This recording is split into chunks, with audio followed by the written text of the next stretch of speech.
నమస్తే ఫ్రెండ్స్, ఈ వీడియోలో వినాయక చవితికి మట్టితో గణపతిని ఎలా తయారు చేయాలో చూద్దాం. ముందుగా మట్టితో కాయిల్లా తయారు చేసి దాన్ని రౌండ్ చేసి రెండు వైపులా చిన్న ప్రెస్ చేయగా మనకి అరికాడులాగా కనిపిస్తుంది. ఇప్పుడు దాన్ని ఒక చెక్క పైన అంటే ఒక చెక్క కానీ లేకపోతే టైల్ తీసుకొని దాని మీద చేసుకోవడం వల్ల ఉపయోగం ఏంటంటే మనం చేసేటప్పుడు ఎటువైపు కావాలన్నా టర్న్ చేసుకోవచ్చు. పంచి డిజైన్ కోసం ముందుగానే పలచగా తయారు చేసి కాళ్ళ మీద అవి అడ్జస్ట్ చేసి వాటిని గట్టిగా ప్రెస్ చేశాను.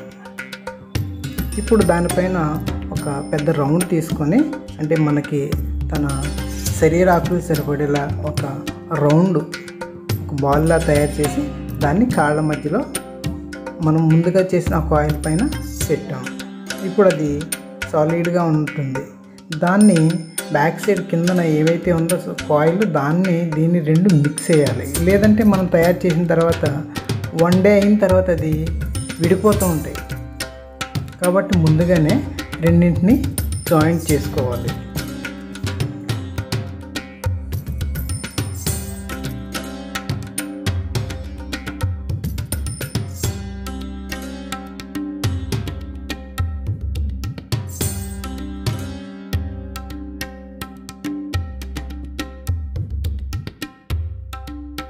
ఇక పొట్ట ఆకృతి అయిన తర్వాత పొట్ట పైన ఛాతీ ఏ విధంగా ఉంటుందో దానికోసం ఒక సాలిడ్గా చిన్నపాటి సిలిండర్లా తయారు చేసి దాని మీద పెట్టి రెండింటిని మళ్ళీ మిక్స్ చేయాలి. అంటే పొట్ట భాగాన్ని ఛాతీ భాగాన్ని మొత్తం మిక్స్ చేసుకోవాలి. లేదంటే తర్వాత త్వరగా బ్రేక్ అయిపోతుంది. ఈ బ్రేకింగ్ ఎందుకు వస్తుందంటే మట్టిలో ఉన్న నీరు ఆవిరి అయిపోయేటప్పుడు మట్టి గట్టి పడిపోయేటప్పుడు మధ్యలో ఉన్న నీరు బయటకు వచ్చేటప్పుడు మట్టి పగుళ్ళు వచ్చేస్తుంది. దానివల్ల మనకి విడిపోతుంది. ఎక్కువ సాలిడ్గా చేసినవే త్వరగా పగుళ్ళు వచ్చేస్తాయి. ఎందుకంటే లోపల ఉన్న నీరు బయటకు వచ్చేయడానికి మట్టిని బేటలు చేసుకొని వచ్చేస్తుంది. కాబట్టి మ్యాక్సిమం పలుచగానే ఉండేలా చేసుకోవాలి.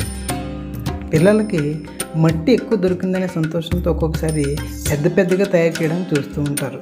అప్పుడు ఏమవుతుందంటే అవి హ్యాండ్లింగ్ చేయడం కష్టమవుతుంది. చిన్న బొమ్మను చేయడం ఈజీగా అవుతుంది, కానీ పెద్ద బొమ్మను చేయడానికి ప్రాక్టీస్ ఎక్కువ ఉండాలి. దానికి తోడు సాలిడ్గా ఎక్కువ చేయడం వల్ల త్వరగా పగుళ్ళు వచ్చేస్తుంది. జాయింట్స్ కూడా చాలా జాగ్రత్తగా చేసుకోవాలి. మట్టి ఏ స్టేజ్లో ఉంటే చేసుకోవాలనేది ఒకసారి చూసుకోవాలి. బొమ్మను చేసేటప్పుడు మట్టి ఎక్కువగా చేతికి అంటుకోకూడదు, అంటే బురదగా ఉండకూడదు. అలాని చేసేటప్పుడు మట్టి గట్టిగా అయిపోయినా మనం బొమ్మను చేయడానికి వీలు పడదు. అందువల్ల మనకి మెత్తగా ఉండేలా చూసుకోవాలి. అలాగని చేతికి ఎక్కువగా అంటుకోకూడదు, అలాగని డ్రై అయిపోకూడదు. ఆ స్టేజ్ని మనం మలుచుకోవాలంటే అప్పుడప్పుడు నీటిని చల్లుతూ ఉండాలి. అలాగని ఎక్కువ చల్లకూడదు, చాలా తక్కువ పాటు నీటిని చల్లుతూ దాన్ని చూసుకుంటూ ఉండాలి. ఎక్కువ నీళ్ళు చల్లిన బొమ్మ ఫినిషింగ్ చేసుకోవడం కావదు. నీరు ఎక్కువైపోయినా తర్వాత పగుళ్ళు వచ్చేస్తుంది.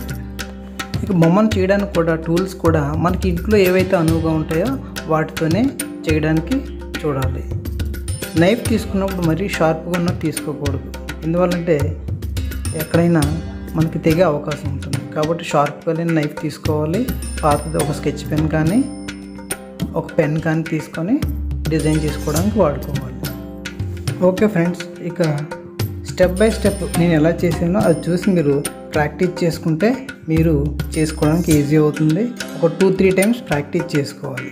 ముందు మన క్లే బాగా తయారు చేసుకొని దాన్ని ప్రాక్టీస్ చేసుకున్నట్టయితే మీకు చాలా ఈజీగా వస్తుంది. వీడియో చివరి వరకు చూడండి. ఒకవేళ ఫాస్ట్గా అనిపిస్తే మీరు స్పీడ్ తగ్గించుకోండి. అంటే యూట్యూబ్లో ఉన్న సెట్టింగ్స్లో మనం స్పీడ్ తగ్గించుకోవచ్చు. ఈ వీడియో నచ్చినట్లయితే లైక్ చేయండి, షేర్ చేయండి. Thank you.